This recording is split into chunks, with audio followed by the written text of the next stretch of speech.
To begin with, I guess, I've already spoken to a few authors from Book Trope for SocialBookshelves.com, and one of them I spoke to was Ali Burke, who introduced me to you, and I wondered, how do the two of you know each other, and what do you think of her work?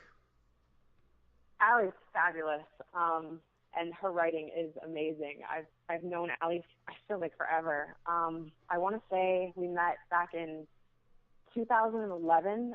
We were both sort of in the same place, deciding what we're going to do with our first novel. And hers was Violent Midnight. Mine was Memoirs aren't Fairytales. And we met on Twitter, and we just had a lot in common, and we just started chatting, and we've been friends ever since.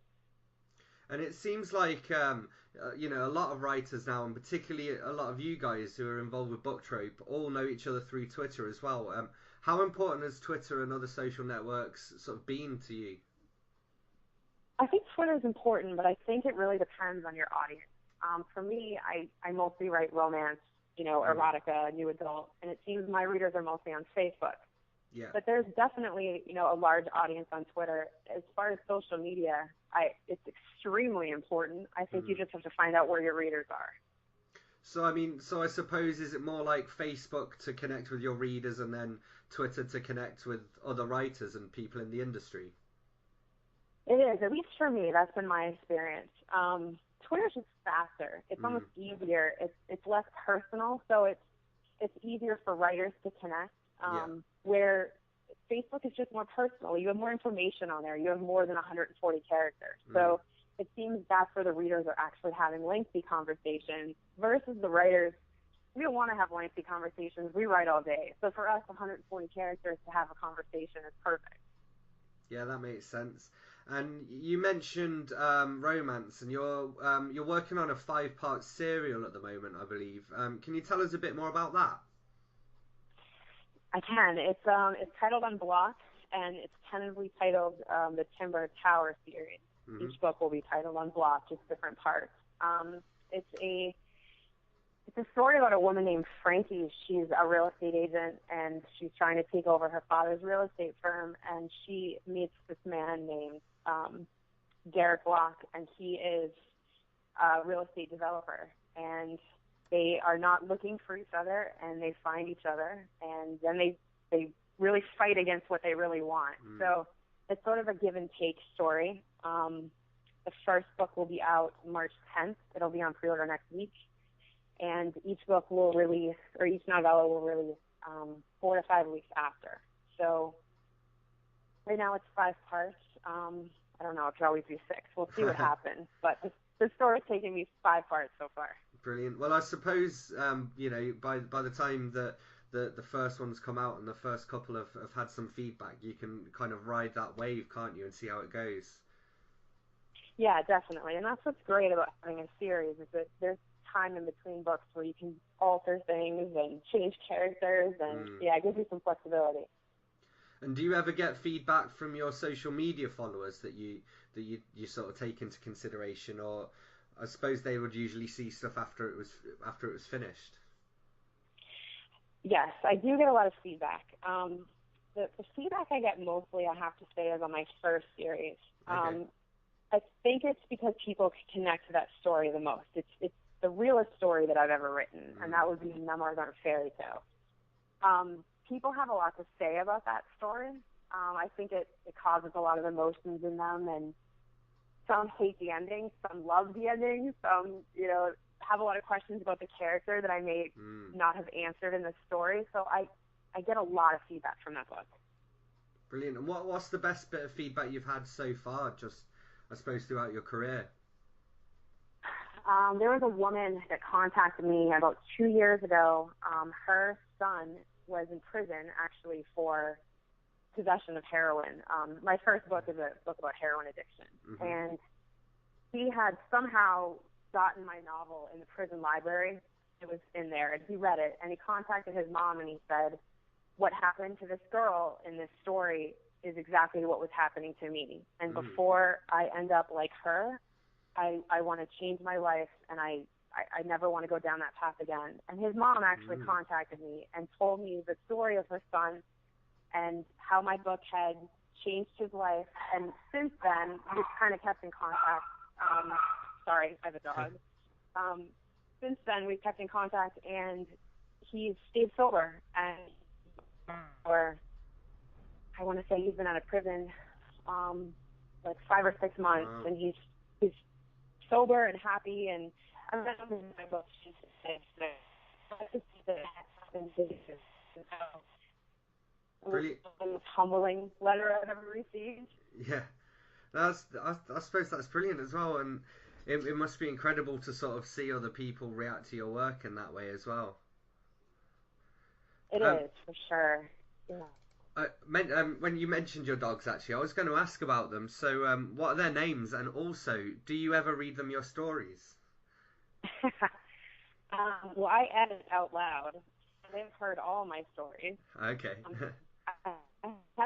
I have a yellow lab, and her name is Bella, and I have a Maltese, and his name is Cody. Yeah. And Bella actually appeared in my novel Cold Denise. She was a main character, and she was a yellow lab in that book. And so she kind of wrote the book with me, and it was a really interesting experience because my dogs are my whole world. So it was a really emotional story for me to write.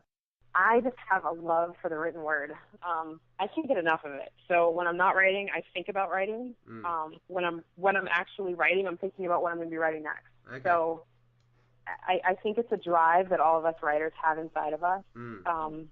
Of course, hearing from readers and saying all really helps too, and it definitely influences your muse. But I think it's just something that has to live inside you. Yeah, definitely. And do you read a lot as well? Oh, I'm reading constantly. In fact, Allie and I are buddy reading a book right now. I think it's important. What's the book? A lot. Oh, I knew you were going to ask that, and now I'm drawing a blank. I can actually pull up my Kindle right now. It is called Natural Love. Brilliant. And who's it by? It is by S. Seeley. Brilliant. I'll have to check that out. It's a romance. I want to say it's not quite erotica, maybe more contemporary. But no, I've been sent a romance book actually today. I read the odd few here and there, but I wouldn't say it's my main genre, but quite enjoy them when I do read them. So I think us readers or writers, it's really important to read. Not just hearing other voices, but there's trends in writing, just like in everything else. And I think it's important to stay on top of that. The best research is reading for us. So I know a lot of writers who don't read, and it sort of blows my mind when they say that. Yeah, I can't imagine that actually. And what was the last book that you read, and what did you think of it? The last book I read.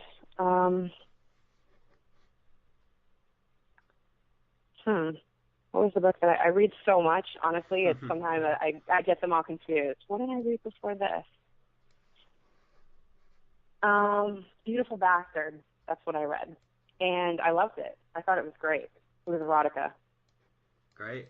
And that's a question we ask everybody, by the way, so it's always interesting to compare answers. Looking at the future then, so obviously you've got your 5 books coming out throughout this year. What else have you got on the cards? What can we expect?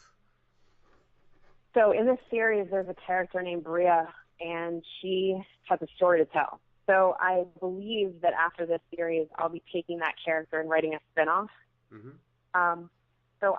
Right now in my head, it's 3 books. And then I have 2 other ideas as well that's kind of brewing as I've been writing this series. But they're all novella series. And that'll probably take me until the middle of 2016 with the 2 that I want to write this year and the 2 that are brewing. So it'll be a full year and a half. And what do you think it is that attracts you to writing novellas? Well, this is my first novella that I've ever written. So at first, it was just how quickly I could write them. We've been watching a lot of TV lately, and I'm fascinated by the way episodes are formed. Yeah. And there's definitely a trend in novellas that's happening right now in the reading world. And so I read a lot of them. I really like them. I think with limited time that we all have on a daily basis, a quicker read is not necessarily a bad thing. And right now, currently, I'm not into I don't have time to read the sagas, the 500-page novels. I just can't get into them right now. So for me, novellas are quick and they're easy, and I feel that way about writing them too. Except with that comes challenges. I mean, you don't have a large word count to really develop a character. So yes, they are written faster, but they're also a little bit more challenging because I'm wordy. So for wordy people, novellas aren't easy. But I don't know, they've been a lot of fun. And they're completely plot-driven, where most of my stories are character-driven. Yeah. So it's been a completely different experience for me.